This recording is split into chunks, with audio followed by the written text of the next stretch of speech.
NDA જે રીતે આગળ વધી રહી છે 201 થી વધારે સીટ ઉપર એનડીએના કેન્ડિડેટો આગળ વધી રહ્યા છે. 243 માંથી આ બહુ મોટો જડહજડતો વિજય છે.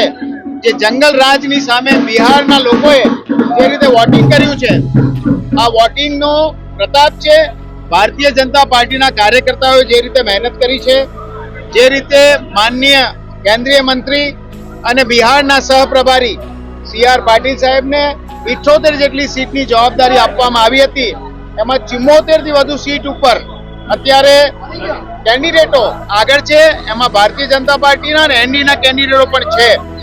આ જે પ્રમાણે રિઝલ્ટ આવી રહ્યા છે, એ રિઝલ્ટ એક રીતે કહીએ તો જે રીતે બિહારમાં જંગલરાજ મહિલાઓએ જે રીતે વોટિંગ કર્યું છે, જંગલરાજનો જે તે વિરોધ થઈ રહ્યો છે અને વિકાસ જે રીતે બિહારનો થઈ રહ્યો છે, અમને ખ્યાલ છે અમારા કાર્યકર્તાઓ અહીંયાથી ગયા છે, 200 થી વધુ કાર્યકર્તાઓ.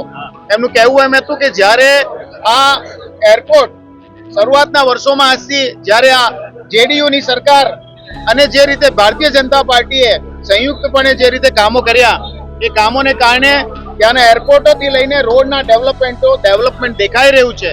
અને એના જ કારણે આજે આપને આ રીતે રિઝલ્ટ દેખાઈ રહ્યું છે. બહુ મોટી સંખ્યામાં હજુ પણ રિઝલ્ટ સારું આવવાની શક્યતાઓ દેખાય છે. એના માટે અમે અમારા કાર્યકર્તાઓ જે અહીંયા સુરતથી ખાસ બિહાર ગયા છે, એનો આ તકે અમે આભાર માનીએ છીએ. માનનીય વડાપ્રધાન શ્રીની નેતૃત્વમાં જે રીતે આ ચૂંટણી લડાઈ છે, નરેન્દ્ર મોદી સાહેબના વડપણ હેઠળ જે રીતે આ ચૂંટણી લડાઈ છે, એનું રિઝલ્ટ આપ જોઈ શકો છો.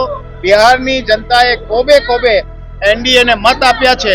એના માટે એમનો પણ અમે આ તકે આભાર માનીએ છીએ.